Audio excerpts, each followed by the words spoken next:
Hey, it's NPR's Book of the Day. I'm Andrew Limbong. When I was a young producer at NPR, I did an interview with a scientist working on grain production, and I said something naive about how, if this works, we could fix world hunger.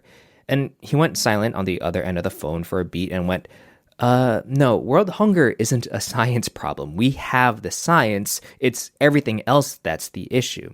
I thought about that conversation while listening to today's interview with John Green, author of the book Everything Is Tuberculosis. It's a look at a disease that some people might think of as old-timey, but still kills more than 1 million people a year.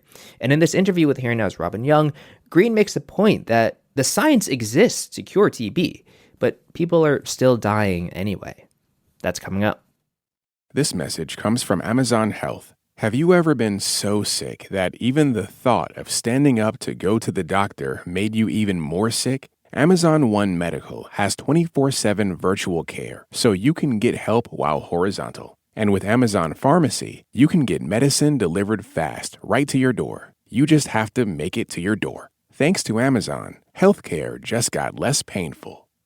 Support for NPR comes from the Wallace Foundation, an independent, nonpartisan research foundation collaborating with grantees and partners in the arts, school leadership, and youth development. More at wallacefoundation.org. Author John Green, the guy behind best-selling fiction like The Fault in Our Stars, which was partly inspired by a young girl named Esther Earle who'd been battling cancer.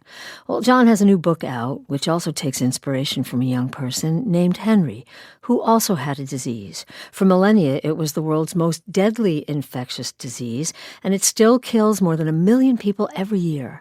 It's tuberculosis, and John Green says, yes, this bacteria has plagued humanity, but in recent years, it's because we allow it to. His latest book, Everything Is Tuberculosis, The History and Persistence of Our Deadliest Infection. John Green, welcome back. Hi, it's great to be with you. Nice to have you here. And this book, oh my goodness, you've packed so much in. Start with your obsession, really, with TB. I mean, it was your wife, Sarah, who said, you think everything is about tuberculosis, and tuberculosis is about everything. And you know what? When we read this book, she's right. You are right. You go through the history, including in your own family. A great uncle died of it?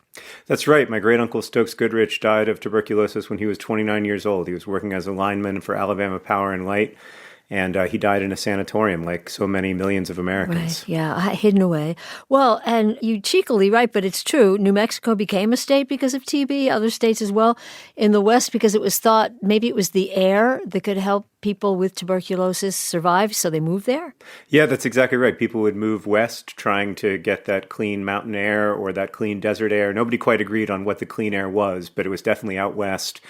It really rivaled the gold rush in terms of the movement of people and was a big reason why California, for example, called itself the land of new lungs. Oh, man. And it gave us cowboy hats. It did, yeah. One of the many people who went west seeking a cure for consumption was a young hat maker named John B. Stetson, who went on to develop the cowboy hat when he saw that the hats out west weren't up to snuff. Yeah. So these are, really entertaining stories, entertaining history. But then the truth about it, it's devastating. It's a bacteria that replicates very slowly, but then sufferers can waste away, consumption, not be able to breathe. I mean, as I was reading some of these passages, it just is, take a deep breath now, people, if you can, because you can't when you're dying of TB. Yeah, one person described it to me as trying to breathe through a straw or breathing into a pillow. It's just very hard to get air. And I remember my friend Henry, who's really at the center of the book, told me once that when people are scared, they take a deep breath, and that's how they deal with being scared. But when he was really sick with TB, he couldn't take a deep breath. Yeah. Well, and yet, in the history, in the 1800s, the disease was called the flattering malady because it was a sign of someone's sensitive intellectual nature. TB patients also faced stigma. But the thing that you land on that you really want us to know is that tuberculosis exists because we let it, because in poorer countries that can't afford the tremendous medications that we have, people are dying. And that brought you to Henry, who you met in Sierra Leone. Talk about that, the inequity. Yeah, it's hard to even get your head around the extent of the inequity. But since tuberculosis became curable in the mid-1950s, we've allowed over 150 million people to die of the disease. It's one of the great marks of shame in human history, I think. In 2019, I had no idea about that. I had no idea that tuberculosis was even still a thing. I thought of it very much as that disease of British Romantic poets. But then I met Henry at a tuberculosis hospital in Sierra Leone, a boy who had been living with multi-drug resistant tuberculosis. And when I met him, he was doing okay. But the doctors knew that he wasn't responding well enough to his antibiotics and that eventually the infection would roar back. And unfortunately, he was already on the last line of available antibiotics. As one doctor put it, that's the point where you put the stethoscope down. There was very little at the time that was believed could be done for Henry. Well, but God bless that doctor, because he didn't put the stethoscope down. And tell us a little bit more about Henry, because when you first introduced him to us, it's when you first met him, he's grabbed your shirt and he's giving you a tour of the facility that he is in with his tuberculosis. You think he's a little kid. He's not a little kid. No, I thought he was 9 years old, the same age as my son, Henry. And then we made our way back to the doctors eventually after he toured the facility with me, and they kind of shooed him away. And I thought he was one of the kids of the doctors or the nurses or the kitchen staff or someone. And they said, no, he's a patient. And he's one of the patients we're really concerned about. And it turned out he wasn't 9, he was 17. Right. He'd just been so stunted by malnutrition and by tuberculosis that he looked much younger. And talk a little bit about that, because in his case, oh my God, it's heartbreaking. You will have a worse case of anything, no matter what it is, if you also don't have food, if you also... Yes. Yeah, and so in his case, he didn't have any food. No, he didn't have nearly enough food to recover his health, and this is a common problem with TB survivors. A lot of the medication needs to be taken with food, and food too often isn't treated as medicine by global health authorities, and so he just didn't have enough food. He was very fortunate that his mom, Isatu, an incredible, incredible woman who's really, I think, responsible for Henry's survival, would bring him food every time she had a chance, and that's a big part of the reason why he's still here with us. But what a soul. I mean, what you thought was this little kid, even if it was 17, the things he would say, and he takes you around like he's the mayor, you know. Well, he was the mayor of that place. Yeah. And he still is. He goes back a lot and visits with patients there to encourage them, and he's an incredible kid. I say kid, he's in fact 25, so I should say young man. Yeah. Well, he's doing incredibly well. Yeah. This is where it gets complicated, but if you could synopsize, there's drug-resistant TB because of antibiotics, which are a blessing, but also sometimes if you use them too much, the bacteria can become used to them, resistant to them. But also there are certain lines that are better than others, but they're not affordable in poor countries. I mean, what's the problem? Well, you've identified the problem, which is that we have really good tools to cure tuberculosis, even most forms of drug-resistant tuberculosis. But the drugs are where the disease is not, and the disease is where the drugs are not, as the great Ugandan Dr. Peter Mugeni put it about HIV/AIDS. Too often, those drugs that are the best drugs in the world are near you in Boston or near me in Indianapolis and not near the people who need them. Yeah. Well, we'll get to what you and others did to jumpstart a change in that. But you write about a young Indian activist. She sued the Indian government to get access to a modern TB drug. She won that case, but it came too late. Her lungs were gone. She loved your book, The Fault in Our Stars. She read it while she was dying. What did her experience mean to you? Well, it broke my heart. It made me feel like I hadn't heard Shreya's call early enough in my life. And if I'd heard it earlier, her story might have been different and the story of other TB patients might have been different. But I'm also very grateful to Shreya for everything that she did to make this drug, which is called bedaquiline, available to many more people.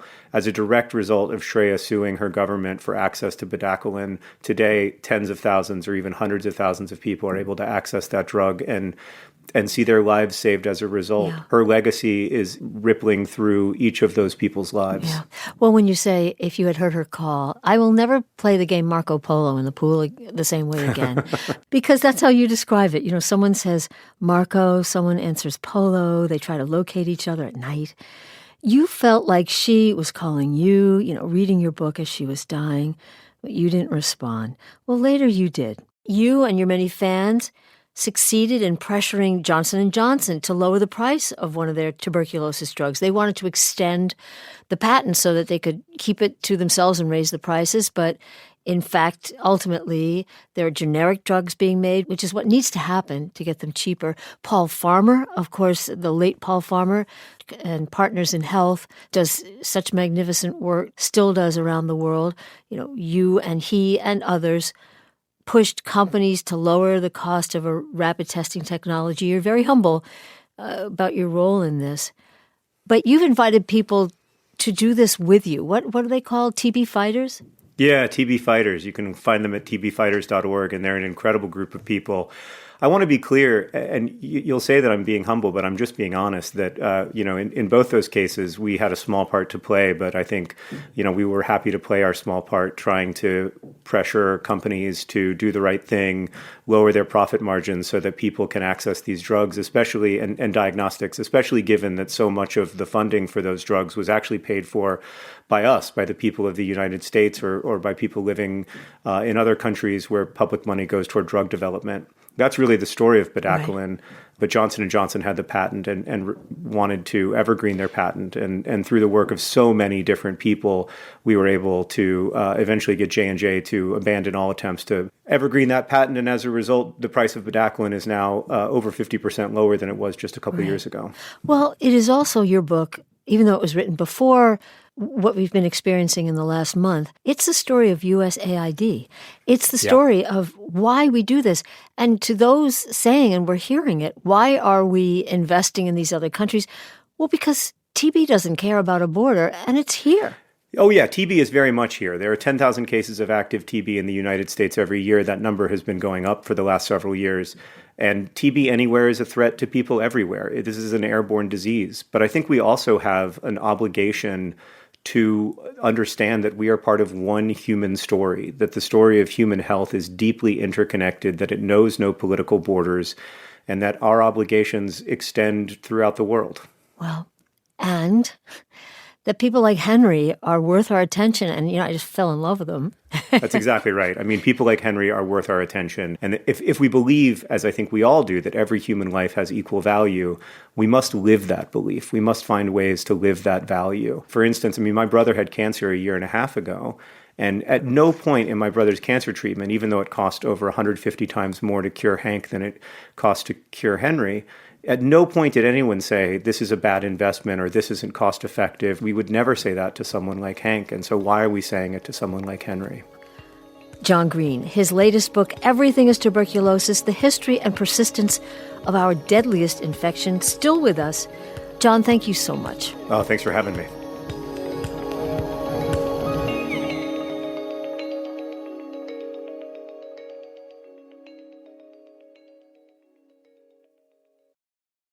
This message comes from Warby Parker. If you wear glasses, you know how hard it is to find the perfect pair. But step into a Warby Parker store and you'll see it doesn't have to be. Find a Warby Parker store near you at warbyparker.com/retail.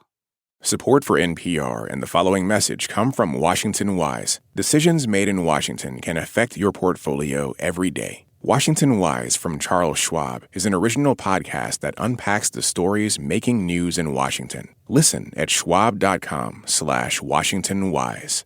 This message comes from NPR sponsor 1Password. Protect your digital life with 1Password. If you're tired of family members constantly texting you for the passwords to streaming services, 1Password lets you securely share or remove access to logins. Access from any device, anytime. 1Password lets you securely switch between iPhone, Android, Mac, and PC with convenient features like autofill for quick sign-ins. Right now, get a free 2-week trial for you and your family at onepassword.com/NPR.